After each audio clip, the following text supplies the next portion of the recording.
Young Avengers के last episode में हमने देखा था कि पेट्रियट और उसकी यंग एवेंजर्स की टीम फैसला करती है कि वो लोग कोर्ट ऑफ आर्म और इंचेंटर्स को अपनी टीम का हिस्सा बनाएंगे। लेकिन ये बात सुन के मेल्टर और बाकी के जो मेंबर्स थे वो काफी ज्यादा गुस्सा हो गए थे और कोर्ट ऑफ आर्म ने जाने से इनकार कर दिया था। लेकिन हम देखते हैं कि इंचेंटर्स चले जाती है और वो काफी ज्यादा बिली के अंदर इंटरेस्टेड होती है, लेकिन बिली बताता है कि वो गे है तो वो उसके साथ कुछ आगे नहीं कर सकता है। लेकिन दूसरी तरफ मेल्टर ने जो है बेसिकली यहाँ पे नॉर्मन ऑसबॉर्न के उसी कार्ड से उसको कॉन्टेक्ट करके बुला लिया होता है यहाँ पे, ताकि यंग एवेंजर्स से वो लोग निमट सकें। अब आगे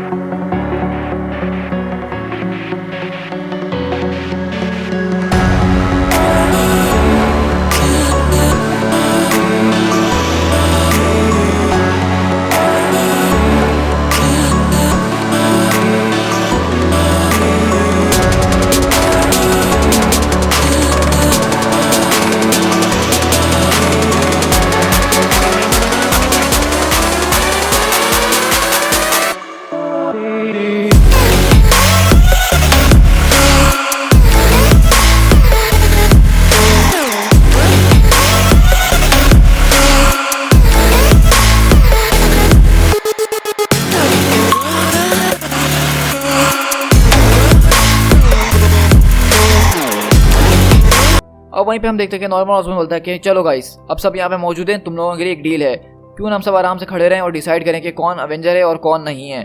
क्योंकि तुम मेरे ख्याल से इसी डेफिनेशन को देखने के लिए यहाँ पे आए हो ना, तो मैं तुमसे पूछता हूँ, तुम बताओ कि वो कौन सी चीज़ है जो एक इंसान को एक अवेंजर बनाती है, और मेरे हिसाब से तुम एक अवेंजर हो। तो वहीं पे बोलता है कि ओ हाँ, अब मैं तुम लोग की बात समझ गया, मतलब तुम लोगों की हमसे इतनी ज़्यादा हट गई कि तुम लोगों ने इसमें नॉर्मन ऑसबॉर्न को इन्वॉल्व कर लिया, क्योंकि तुम्हें लगता है कि वो हमसे बेहतर बैठ है। तो इसका मतलब चीज़ें अब इतनी ज़्यादा आगे बढ़ चुकी हैं, मैंने कभी नहीं सोचा था कि हम इतना आगे तक बढ़ेंगे।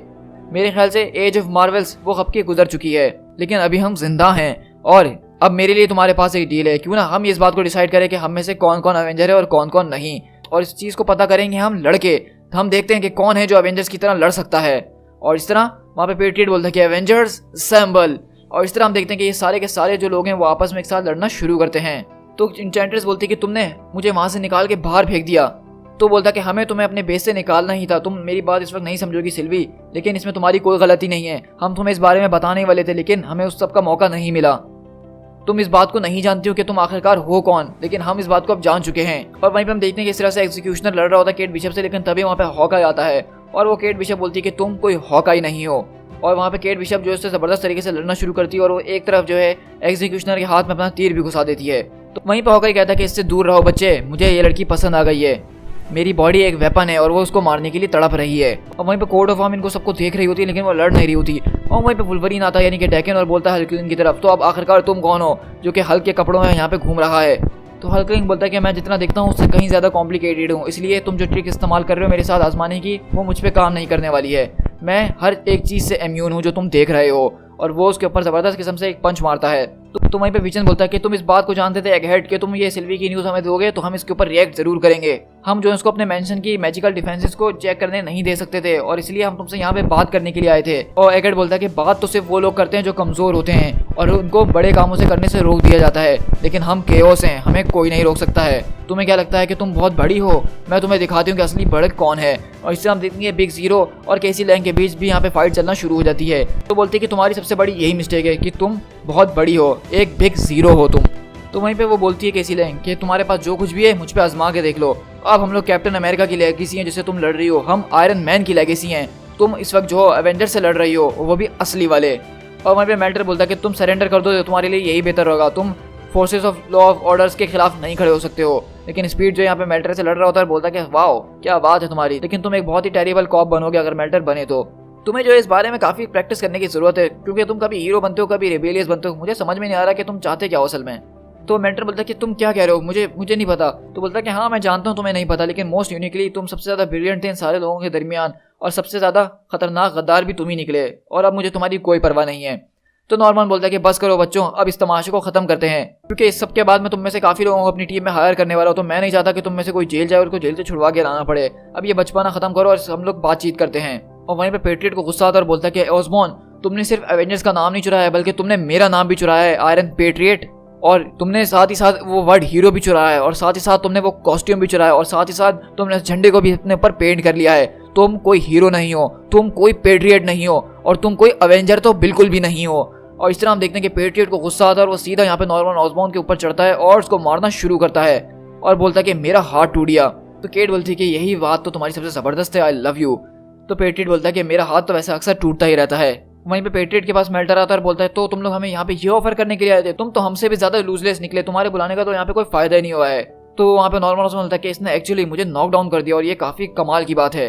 तो मेल्टर बोलता है कि मैंने तो सोचा था तुम लोग ऊपर से आओगे, यहाँ पे बातचीत करोगे और सब कुछ सारा मामला निपटा दोगे, लेकिन ये तो उल्टा ही हो रहा है। तो ऑसबॉर्न बोलता है कि मैं उसी की तरफ जा रहा हूँ लड़के। और वहीं पे ऑसबॉर्न बोलता है कि बॉब अब सारा खेल बदल दो। और हम देखते हैं कि वहाँ पे सेंट्री आता है फुल स्पीड से और सबको जो है ठंडा कर देता है। मतलब आप तो समझ सकते हैं कि सेंट्री जब आ जाए तो कोई क्या कर सकता है। और वो बोलता है कि सबको कि बस रुक जाओ। लेकिन वहीं पे जो एन्चेंट्रेस की तरफ विलियम आ रहा होता है और बोलता है कि सिल्वी देखो, तुम्हें मेरी बात सुननी होगी कि ये जो बिग जीरो है इसने तुम्हारे ऊपर कुछ एनालिसिस करे हैं, तुम्हारे बारे में उसने कुछ इन्फॉर्मेशन निकाली है। तो एन्चेंट्रेस बोलती है कि तुम किस बारे में बात कर रहे हो। और वो बोलता है कि उसने जो एनालिसिस करे थे उसने एगेट के जरिए वो एनालिसिस हमारे साथ शेयर करे हैं। सिल्वी तुम जो हो वो इसलिए इंसान नहीं हो बल्कि तुम्हें लोकी ने बनाया है। उसने ये ट्रैप बनाया था अवेंजर्स की टीम के लिए ताकि वो उसके जरिए उनके ऊपर नजर रख सके। तो बोलती है कि नहीं, तुम ये किस तरह से कोई बात कर रहे हो कि मैं कोई इंसान नहीं हूँ। तो बोलता है कि देखो सिल्वी, तुम्हें मेरी बात सुननी होगी क्योंकि इस सारी बातों का एक यही मकसद है, यही पॉइंट है। हो सकता है कि शायद मेरे अंदर कुछ एक आखिरी चीज ऐसी बची हुई हो जो कि अवेंजर्स को कुछ मतलब रखती हो। जैसे कि ये स्पीड की अगर हम बात करें, अगर हम ओरिजिनल हॉकाई की, अगर हम स्वॉर्ड्समैन की बात करें तो वो भी पहले अवेंजर्स नहीं थे, लेकिन वो जो थे वही थे जो उन्होंने डिसाइड करा हम जो है तुम्हें अभी भी चाहते हैं, हम तुम्हें जो है कुछ स्पेल्स के अंदर रखेंगे ताकि इसके जरिए जो तुम्हारा सारा दूसरा मैजिक है वो हट सके और उसके बाद ही शायद तुम जाके जो हमारी मदद कर सकोगी। लेकिन वहीं पे हम देखते हैं कि सेंट्री जो है वो विकन के ऊपर अटैक करता है और बोलता है कि बस करो बोलना, मैंने कहा ना कि खामोश हो जाओ। और वहीं पे बोलती है कि नहीं, मैं ये नहीं कर सकती हूँ। तो वहीं से पीछे से बात है कि सिल्वी बस अब बहुत हो गया है। तो बोलती है कि कोर्ट ये क्या। तो बोलती है कि डैम इट यार, मैं यहाँ पे खड़े होकर तमाशा तो देख नहीं सकती हूँ। तो बोलती है कि ये जो है एक चेन है जो मुझे इसके कोट के जेब में से मिली है, मेरे ख्याल से ये काम आ सकती है, तुम इसका इस्तेमाल कर सकते हो। तो विकन बोलता है कि हाँ बिल्कुल हम इसका इस्तेमाल कर सकते हैं। और हम देखते हैं कि एक तरफ से उसको एन्चेंट्रेस पकड़ती है और एक तरफ से यहाँ पे विकन पकड़ता है और वो बोलता है कि I want to bind the sentry, I want to bind the sentry, मुझे सेंट्री को पकड़ना है। और हम देखते हैं कि वो जैसे ही ये बोलना शुरू करता है उसकी चेंज जो है वो बहुत ज़्यादा बड़ी हो जाती है और वो सेंट्री को अपने अंदर लिपटना शुरू हो जाती है और बोलता है कि तुम ये क्या कर रहे हो, तुम मेरे साथ क्या कर रहे हो। और सब देख के बिल्कुल हैरत में रह जाता है कि ये कैसे हो सकता है। और नॉर्मन बोलता है कि बॉब ये तुम बच्चों के साथ क्या खेल रहे हो, बस वहाँ से निकलो फौरन। लेकिन हम देखते हैं कि उसके मैजिक के जरिए वो उसको चेन में बांधते हैं और बॉब को उठा के बहुत दूर फेंक देते हैं। और ऑसमन बोलता है कि बॉब नहीं, ये नहीं हो सकता। तो पेट्रियट बोलता है कि हाँ हम जो चाहें वो कर सकते हैं, तुमने हमें बहुत हल्का लिया हुआ है। और वहीं पे इस तरह हम देखते हैं कि केसी और विजन वगैरह सब एक दूसरे को संभाल रहे होते हैं और सब एक दूसरे से माफिया मांग रहे होते हैं जो यहाँ पे हुआ है। और बोलता है कि मुझे माफ करना, मैंने गलत टीम को जो है पिक कर लिया था। अगर तुम लोग इतने ज़्यादा स्ट्रांग हो कि तुम लोग सेंट्री को मार सकते हो, उससे अपनी जान छुड़वा सकते हो, तो मतलब तुम में वाकई में दम है। तो पेट्रियट बोलता है क्या तुम्हें अभी भी लगता है कि हम सिर्फ इसी बारे में तुमसे ये सारी बातें कर रहे थे। तो बोलता है कि देखो मैं अभी भी देख सकता हूँ कि तुम कितने ज़्यादा घबराए हुए हो, तुम्हें एक प्रोटेक्शन की ज़रूरत है। हमने सेंट्री को मारा नहीं है, हमने सिर्फ उसको अपने से दूर कर दिया है क्योंकि हम लोग ये करते हैं, हम लोग किसी की जान नहीं लेते हैं। तुम कब अपनी आखिरकार आंखें खोलोगे और कुछ चूज करोगे। और यहीं से हम देख रहे होते हैं कि दोनों हॉकाई जो है वो आपस में बहुत ज़बरदस्त तरीके से लड़ रहे होते हैं और वो दोनों हॉकाई भी ज़बरदस्त किस्म से होते हैं। मतलब जो बुलजाई है वो तो है ही बहुत ज़्यादा ज़बरदस्त, लेकिन केट बिशप वो भी कम नहीं है और इस तरह वो भी उसको जो है पूरा वहाँ पे उसका साथ दे रही होती है। लेकिन अगले पल हम देखते हैं कि जैसे ही जो है हॉकाई उसको अपने कार्ड के जरिए मारने वाले होता है तभी वहाँ पे जो एग्जीक्यूशनर वो उसको गन से मारता है और बोलता है कि बस खामोश हो जाओ। और वो बोलता है कि मैं तुम्हें छोड़ूंगा नहीं, मैं तुम्हें ढूंढूंगा और जान से मार दूंगा। तो केट बोलती है क्या तुम कभी रुकोगे किसी को मारना। तो बोलता है कि नहीं, अब मैं फाइनली समझ गया जो तुमने मुझसे कहा था, मैंने कमिटमेंट करी है क्योंकि मेरे माँ बाप की वजह से मैं एक क्रिमिनल बना था। और मैं तुम्हें एक बात बताना चाहता हूँ कि हम तुम्हारे कोई स्टूडेंट्स नहीं हैं, हम तुम्हारे मास्टर्स हैं। वहीं पे हम देखते हैं नॉर्मन खड़ा होकर बोलता है क्या यार अब हम लोग इनसे काम छुड़वा के अपना जा नहीं सकते हैं, मतलब अब कुछ ज़्यादा ही हो गया है। वहीं पर मेल्टर के पास शिफ्ट होकर बोलता है कि मैं एक चीज़ चूज़ करता हूँ, अगर तुम्हें कभी भी मेरी परवाह है, मतलब तुम मेरी फिक्र करती हो, तो मेरे ख्याल से अब हमें यहाँ से चले जाना चाहिए। तो सिल्वी बोलती है कि हाँ बिल्कुल मैं तुम्हारी बात समझ रही हूँ, हमें यहाँ से निकलना ही होगा अब। और इस तरह वो लोग सब वहाँ से निकल रहे होते हैं। तो कोड ऑफ आर्म आकर बोलती है स्पीड से क्या तुम हमारे साथ चलोगे, मतलब हमें ज्वाइन करोगे। तो बोलता है कि नहीं ये मैं नहीं कर सकता हूँ। तो वहाँ पे कोड ऑफ आर्म उसको किस करती है और बोलती है कि ठीक है फिर मैं यहाँ से जा रही हूँ और हम लोग जल्द मिलेंगे। और इस तरह वहाँ से एन्चेंट्रेस उन सबको लेकर चले जाती है। तो केट बोलती है कि ये एक बहुत बुरी बात है। तो पेट्रियट बोलता है कि हाँ लेकिन अब मेरे ख्याल से उसमें से कुछ लोग जो हैं वो सही काम ज़रूर करेंगे, लेकिन अगर नहीं किया तो हम उनसे फिर लड़ने वाले हैं। तो हल्किंग बोलता है कि हाँ लेकिन पहले हम इन लोगों से तो निमट लें। और यहाँ पे हम देखते हैं कि हॉकाई की हालत तो काफ़ी ढीली हो गई होती है जो कि वुल्वरीन के कंधों पे होता है और नॉर्मन ऑसबॉर्न उनकी तरफ देख रहा होता है। ये जो आज यहाँ पे हुआ है ये कोई एवेंजर्स की हिस्ट्री नहीं है, इसके बारे में किसी को कानो कान खबर नहीं होनी चाहिए, ये काउंट नहीं होगा। मतलब यहाँ पे नॉर्मन ऑसबॉर्न उस बच्चों को वही बात बोल रहा है जो कि छोटा डॉन ने सलमान खान से कही थी कि इस बाथरूम वाली बात को यहीं पे फ्लैश कर दिया जाए। और इसके बारे में किसी को खबर नहीं होनी चाहिए। सो गाइस, यहाँ पे हमारा यंग एवेंजर्स का डार्क एंड का एक जो है स्टोरी आर्क खत्म होता है, जिसके अंदर हमने बहुत ज़बरदस्त तरीके से यंग एवेंजर्स को देखा कि वो क्या क्या करने के कैपेबल है।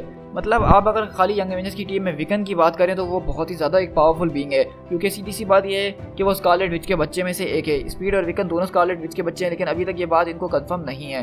तो वो कॉमिक्स हम आगे जाके देखेंगे, लेकिन आपको अंदाज़ा हो ही गया होगा कि इसके स्पेल्स कितने ज़्यादा मजबूत हैं। मतलब सिर्फ ये एक बात बोलता है कि मुझे ये करना है। उसने बोला कि मुझे सेंट्री को कैद करना है, मुझे उसको पकड़ना है, तो उसकी चेन्स जो थी वो उसके ऊपर वर्क करना शुरू हो गई। उसने सेंट्री जैसे पावरफुल विलन को उस चेन्स के अंदर कैद कर लिया और दूर भेज दिया। और ये देख के नॉर्मन ऑसमन समझ गया था कि इनसे पंगा लेना अब उसके बस की बात नहीं है। और यहाँ पे हमने पेट्रियट को भी देखा कि इसने ज़बरदस्त तरीके से आयरन पेट्रियट को भी जो है काफ़ी अच्छा तरीके से ठिकाने लगा दिया था।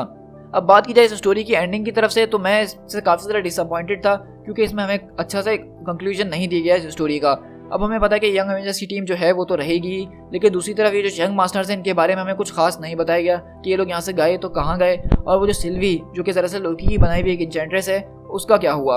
ये सारी चीज़ें हमें इन्होंने यहाँ पे नहीं बताई हैं, और हो सकता है हमें आगे के कुछ कॉमिक्स में बताई जाएं। सो गाइस, आई होप कि आपको ये स्टोरी यार काफ़ी ज़्यादा पसंद आया होगा, क्योंकि यंग एवेंजर्स आप लोग को काफ़ी ज़्यादा पसंद भी थे, तो मैंने सोचा था इसलिए आप लोग के साथ ये सीरीज़ शेयर कर देनी चाहिए। लेकिन अब हमारी अगली जो नेक्स्ट सीरीज़ होने वाली डार्क रेन के अंदर, वो माइटी एवेंजर्स की होने वाली है। ये वही माइटी एवेंजर्स की सीरीज़ है जो हमने पिछले 1 साल पहले शुरू करी थी, जिसमें आयरन मैन ने अपनी टीम बनाई थी Miss Marvel, Sentry, Wonder Man, Wasp, Black Widow और एरीज के साथ। लेकिन आपको पता है कि जैसा कि अब ये सारे कैरेक्टर्स जो हैं सीक्रेट इन्वेजन की स्टोरी के बाद बदल चुके हैं, जिसमें से वास्प जो है वो तो मर चुकी है, एरीज और सेंट्री जो है वो तो नॉर्मन ऑसमन की एवेंजर्स को ज्वाइन कर चुके हैं। तो आप सोचेंगे कि अब आयरन मैन भी नहीं है तो इस टीम को चलाएगा कौन।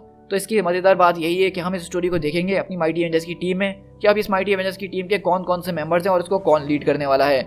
तो यहाँ से स्टोरी काफ़ी ज़्यादा चेंज होगी, लेकिन हमारी एक वही स्टोरी आर्क चलेगा जो हमने पहले शुरू किया था। सो गाइस, आई होप कि आपको मैं अपने चैनल पे जो ये टाइमलाइन शेयर कर रहा हूँ आपको काफ़ी ज़्यादा पसंद आ रही होगी। तो प्लीज़ आप मुझे कमेंट करके ज़रूर बताइएगा, क्योंकि आपके कमेंट से मुझे मोटिवेशन मिलती है और ज़्यादा ऑसम सीरीज़ बनाने की। तो आप लोगों से मेरी एक ही रिक्वेस्ट है कि जाने से पहले मेरे चैनल को सब्सक्राइब जरूर कीजिएगा, ताकि इस तरह का और ऑसम कंटेंट आप लोग मेरे चैनल पर एंजॉय कर सके और मैं इस तरह की और ज़बरदस्त वीडियोस बनाता रहूं। So guys, this is P tiger. मिलते हैं किसी और कॉमिक बुक सीरीज़ के साथ। Till then, thank you so much.